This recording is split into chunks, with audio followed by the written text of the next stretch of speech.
Na mtazamaji wa Clouds Digital, imekuwa ni Jumatatu nzuri kabisa ikitanguliwa na weekend ambayo ilikuwa ni ya moto. Dabi ya Kariakoo ikaotambawa mengi sana ambayo yanazungumzwa na matamko ya timu zote mbili pamoja na wenye mamlaka kwa maana ya bodi ya ligi kuu soka Tanzania bara. Na kwenda kupiga story na mkongwe Amri Kiemba tupate uzoefu lakini pia mbili tatu ambazo unahitaji kuzipata kama mchambuzi wa soka. Mkongwe, asalamu alaykum. Wa alaykum salam. Kwema kabisa? Alhamdulillah. Tuko vizuri. Taji upo. Jumatatu imekuwa nzuri lakini pia maneno mengi sana kwenye vijiwe mbalimbali vya soka, sio? Yeah. Okay. Kuna mambo mengi yanazungumzwa kutokana na mchezo kutofanyika. Ungefanyika pia ungekuwa na mengi yanazungumzwa.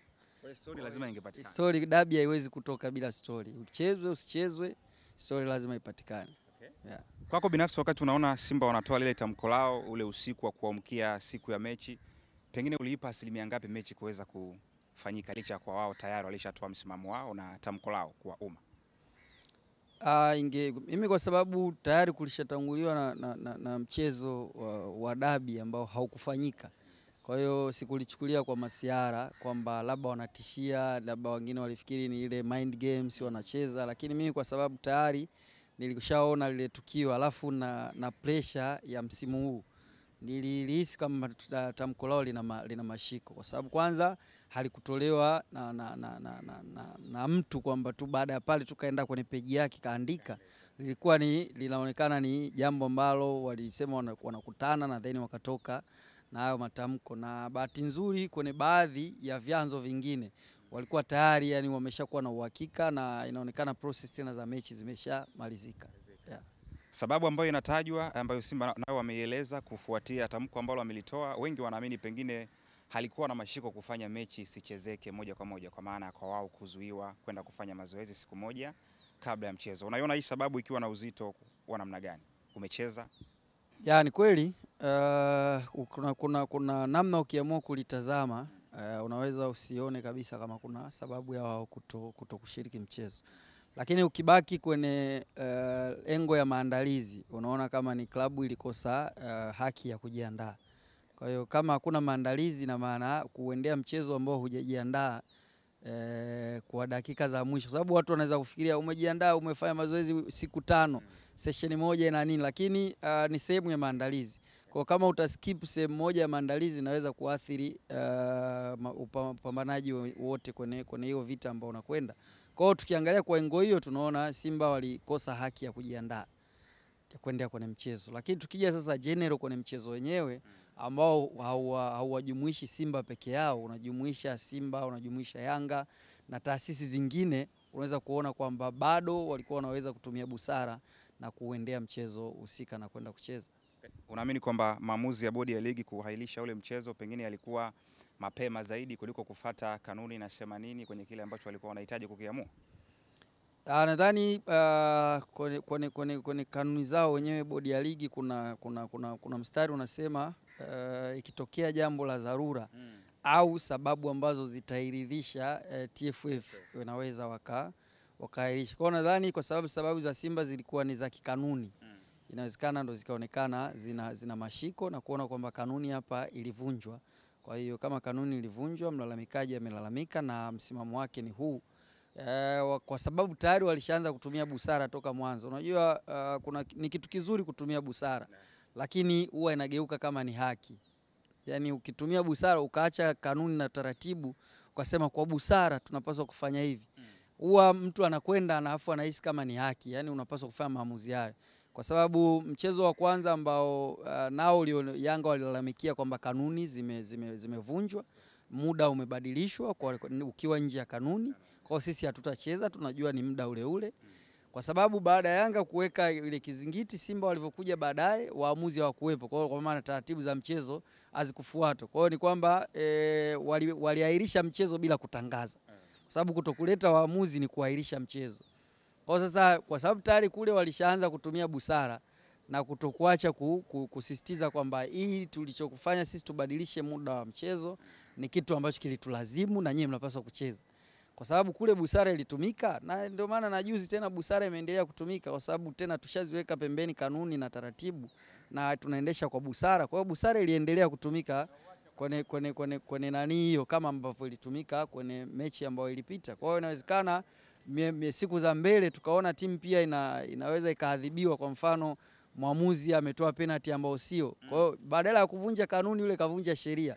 Inawezekana timu ikaamua ichezi na busara ikatakiwa itumike. Kwa hiyo kwa sababu tu tayari tumeshaanza kwenda na busara, lakini ukiangalia tunapaswa kama tunaamua kusimamia sheria, kwa sababu ni watoto wawili ambao wanashindana nani mkubwa nani mdogo. Kwa hiyo ukianza kutumia busara wote watakuendesha. Kwa hiyo ili wote wafuate taratibu, ninapaswa kutumia sheria na kanuni ambazo mmejiwekea. Tumalize hapa kwenye kile ambacho Yanga wao wanakisimamia, kwa maana ya kuiomba mamlaka iwape alama 3 na magoli 3 kwa sababu wao waliingiza timu uwanjani.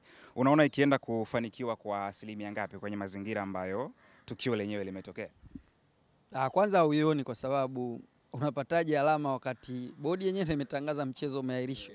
Kwa hiyo sio tena hilo jukumu, jambo tena halipo kwa Simba. Bodi ingesema mchezo unachezwa kama ambavyo walisema ambavyo Yanga waliondoka uwanjani, basi walipaswa kuanza kutoa alama kuanzia wakati huo, kwamba sisi tumesisitiza mchezo unachezwa, lakini hawakupeleka waamuzi. Kwa hiyo pia wenyewe waliuahirisha mchezo. Kwa hiyo kwa sababu kama mchezo umeahirishwa na bodi, hizo pointi anakupa nani? Kwa taratibu zipi za mchezo ambazo zilifuatwa? Kwa hiyo unaona wakati mwingine uongozi unatimiza majukumu yake kama uongozi, kwamba sisi kama uongozi tumekaa na msimamo wetu ndo huu. Tunajaribu kuweka shinikizo kwenye hili tukio. Lakini ambaye anabeba lawama kubwa hapa, mimi kuanzia ile Simba kukosa kufanya mazoezi, mimi simuoni Yanga kama tatizo la ile jambo, na wala sioni Simba kama tatizo la ile jambo kutokucheza mchezo. Mimi namuona bodi ya ligi na wasimamizi wa mchezo wenyewe ndio tatizo, kwa sababu Yanga anapata wapi nguvu za kuzuia Simba asifanye mazoezi? Hata kama ungekuwa ni wa kwake, kwa sababu uwanja unapaswa kutumiwa na Simba. Inajulikana kwamba wale wanaoratibu mchezo walipaswa kuwa na huo muda, kwamba bana kuanzia muda fulani mpaka muda fulani timu ngeni inapaswa kuja kufanya mazoezi hapa. Kwa hiyo ni kuiandalia mazingira, whether imekuja au haijaje, mazingira hayo yanapaswa kuwepo. Kwa hiyo hata kama timu mwenyeji ilikuwa inataka kufanya mazoezi, taambiwa muda huu bana ni muda wa mgeni. Kwa hiyo kama una program zako fanya jana au shusha muda, lakini ikifika muda huu uache uwanja, kwa sababu ni muda wa mgeni kufanya mazoezi. Kwa hiyo Yanga siwaoni kwenye tatizo wala Simba, na ndio maana sioni pia hizo pointi 3 zikitoka, kwa sababu aliyekosea ndo anatakiwa kugawa hizo pointi 3.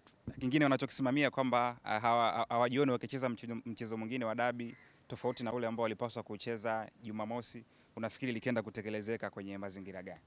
Hizi ni kauli ambazo tumezizoea. Kwa hiyo kwangu mimi sioni kama inawezekana tukafika huko kwamba mechi isichezwe kabisa. Mechi itachezwa kwa sababu tayari busara zinatumika. Kama busara zinatumika kwenye wanaoamua, wanaoendesha mchezo, nao wa vilabu pia kuna busara itatumika. Hata Simba wakati walibaki saa moja pale Benjamin Mkapa, walisema wenyewe mechi imeisha, hawachezi tena mechi nyingine, lakini baadaye mechi ilikuja ikachezwa, kwa sababu kuna mazungumzo baada ya mtu hasira zimeshuka na nini, anaweza akakaa wanaelewa ni nini ambacho anaweza akausaidia mpira kuweza kusogea mbali na zile interest binafsi za watu. Pengine mwisho kabisa, huenda mbio za ubingwa kuachana kwa alama chache kabisa kwenye msimamo zitasababisha hii pressure ya dabi mpaka pale ambako msimu utakwenda kumalizika? Kama itaendelea kuwa alama hizo bado pressure itakuwa ni kubwa, na nadhani wenye mamlaka pia wajitahidi mechi ichezwe kabla hazijabaki mechi chache sana, walau hata kuwe na mechi 5 4 kupunguza pressure hii, watu wamalize kabisa, kuliko imebaki hiyo ndo ya mwisho ya kumalizia ligi.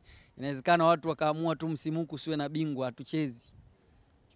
Kwa wanaweza, kwa sababu tayari umeshapoteza kuwa bingwa wa michuano. Kwa hiyo inawezekana ukaathiri vitu vingi, lakini mimi imani yangu ni kwamba mchezo utachezwa, kwa sababu haya matamko wakati huu bado watu hawajatulia. Wakitulia, kila mtu akajijua position yake kwenye mchezo wenyewe, kwenye klabu, lakini kwenye jamii, anaweza kurudi na kutoa maamuzi ambayo yanaweza kuwa na tija kwenye mchezo wenyewe. Bwana, mimi nikushukuru sana. Karibu.